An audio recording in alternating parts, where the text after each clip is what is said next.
इधर उधर भटकते फिरते हैं, एक स्थान से दूसरे स्थान पर, कभी किसी फकीर के पास, कभी किसी दरगाह पर, कभी किसी संत के पास, कभी किसी संत के पास, कभी दिल्ली तो कभी वृंदावन, कभी ऋषिकेश तो कभी हरिद्वार, कभी बालाजी। जहां जहां भी व्यक्ति को पता लगता है किसी एक समस्या का समाधान हो सकता है, वही उस समस्या के समाधान के लिए वह भागता हुआ चला जाता है। परमेश्वर की कृपा, उसके अतिरिक्त और कुछ नहीं। मत सोचिएगा जहां गए हैं आप, वहां से आपको परमेश्वर की कृपा के बिना, परमेश्वर की इच्छा से बिना कुछ मिला हो, ऐसा नहीं है। कृपा हर जगह उसी की काम करती है। एक समस्या का समाधान परमेश्वर के पास से हो भी गया, अनेक समस्याएं साथ और उपज जाती हैं। आप किसी जगह पर गए, निसंतान थे, 10 वर्ष के बाद एक पुत्री पैदा हुई है आपके यहां, आपकी समस्या का समाधान हो गया। आप अब निसंतान नहीं हैं, अब आप संतानवान हो गए हैं। पुत्री के पैदा होते ही अनेक सारी समस्याएं और साथ ही साथ आ गई हैं।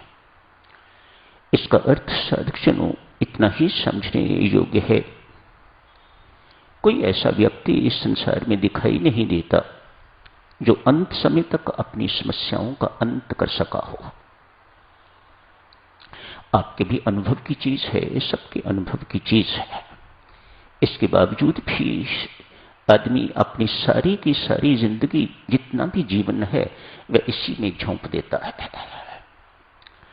जो चर्चा आपकी सेवा में की जा रही है देवी सज्जनों, ये समस्याएं तो कभी खत्म नहीं होंगी। जिन समस्याओं की चर्चा आपकी सेवा में की जा रही है, वह समस्याएं खत्म होने योग्य हैं। वह समस्याएं खत्म होंगी तो ये समस्याएं तो अगले जन्म में भी चलती रहेंगी, उससे अगले जन्म में भी चलती रहेंगी।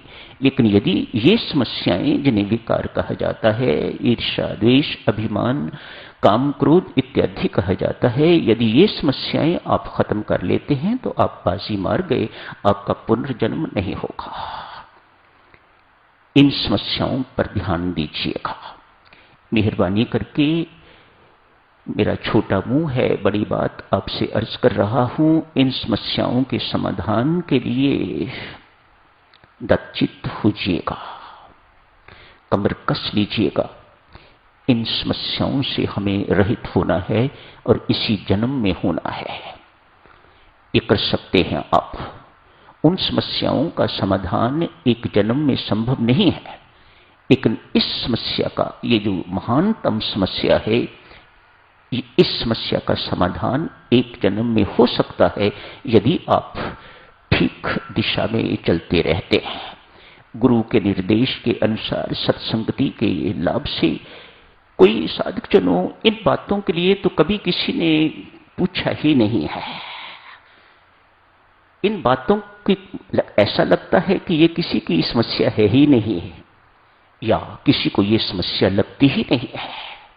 आज तक किसी ने इस समस्या के बारे में पूछा हो, मैं उस व्यक्ति के चरण चूमूंगा। किसी ने कभी नहीं पूछा आज तक। इतने वर्ष हो गए हैं यहां पर, यह समस्या किसी की है ही नहीं। मानो हर कोई निर्भिमानी है, किसी के अंदर ईर्ष्या द्वेष नहीं है, किसी के अंदर क्रोध की अग्नि नहीं है, सब शांत बैठे हुए हैं इन समस्याओं के होते हुए भी। परमात्मा तो जानता है, अतएव ये सब पुनर्जन्म की तैयारी है और कुछ नहीं है। एक महिला, आज आयु तो देवी उसकी कुछ 30 वर्ष की ही होगी, लेकिन 50 वर्ष से भी ऊपर की लगती है, मानो वृद्ध लगती है, अनमैरिड है। ब्रह्मचारिणी है, अच्छी सेहत होनी चाहिए, स्वस्थ चेहरा होना चाहिए, लेकिन ऐसा नहीं है।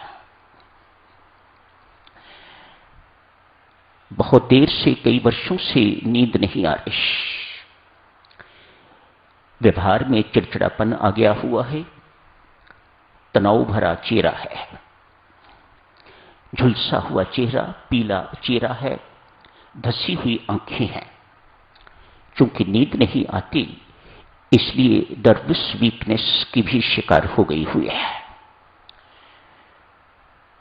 नर्वस वीकनेस है उसे, स्नायु दौर्बल्य जिसे कहा जाता है। पाचन शक्ति ठीक नहीं है, इरेटिक हो गई हुई है। भूख लगी तो बहुत खा लिया, ना भूख लगी तो कई दिन नहीं खाया।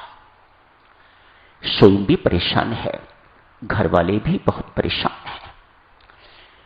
डिप्रेशन हो गया हुआ है, डिप्रेशन में रहती है, हर वक्त उदास दिखाई देती है, किसी से बात करने को मन नहीं करता, यदि करती है तो चिड़चिड़े स्वभाव से, क्रुद्ध स्वभाव से बोलती है।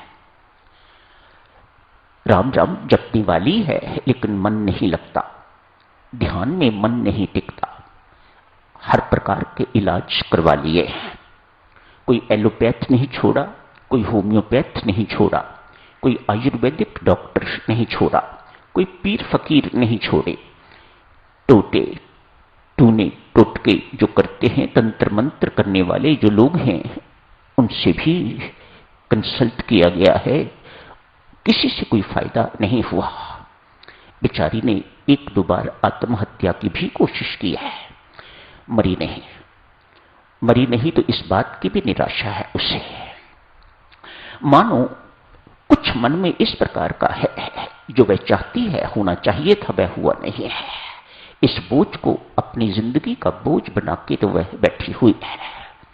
आज साधकजनों, एक अंतिम प्रयास उस महिला ने किया है। आजकल पॉली क्लिनिक्स हैं, मल्टी स्पेशलिटी क्लिनिक्स। कई लोगों को उसके रोग का पता है, बेचारी जगह जगह भटक रही है, लेकिन कहीं से कोई फायदा नहीं हुआ। आज ऐसी क्लिनिक में गई है, डॉक्टरों का एक पैनल बैठा हुआ है, उसमें न्यूरोलॉजिस्ट भी हैं, साइकोलॉजिस्ट भी हैं, साइकेट्रिस्ट भी हैं, जनरल मेडिसिन वाले भी हैं, इत्यादि इत्यादि पूरा बेंच बैठा हुआ है और इस देवी को एग्जामिन किया जा रहा है। एग्जामिन करने के बाद देवियों सज्जनों, जो उन्होंने निष्कर्ष निकाला, जो उनकी डायग्नोसिस है, वह देखिएगा। डायग्नोसिस ये है कि ये बड़ी बहन है, अपनी छोटी बहन से घृणा करती है, अतएव उसके प्रति क्रुद्ध व्यवहार, उसके प्रति द्वेष की भावना, मानो अनेक सारी अग्नियां अंदर जल रही हैं। हुआ क्या, जिससे ये प्रेम करती थी और विवाह करना चाहती थी, उससे छोटी का विवाह हो गया। ये बात ये सहन नहीं कर पाई, ये बात ये स्वीकार नहीं कर पाई। बड़ी बहन है, इसलिए जब कभी मिलन होता है तो ऊपर ऊपर से तो प्यार जताती है, लेकिन अंदर से जैसे बम का गोला हो, कैसे ना किसी ढंग से मैं इसकी जान ले लूं, मार डालूं इसे। अंदर से अंदर घृणा की आग, उसके अंदर द्वेष की आग उसके अंदर भड़क रही है, ज्वाला भड़क रही है उसके अंदर। ये डायग्नोसिस इन्होंने, डॉक्टरों ने दी थी। कहा, देवी इस रोग का इलाज हमारे पास नहीं है, मेहरबानी करके किसी संत महात्मा की चरण शरण में जाओ, वह तेरा इलाज करेगा। ऐसा ही हुआ। संबंध तो पहले भी था, लेकिन कभी संत के सामने, कभी वहां के जो आचार्य हैं उनके सामने अपना मुख नहीं खोला। आती रही हैं,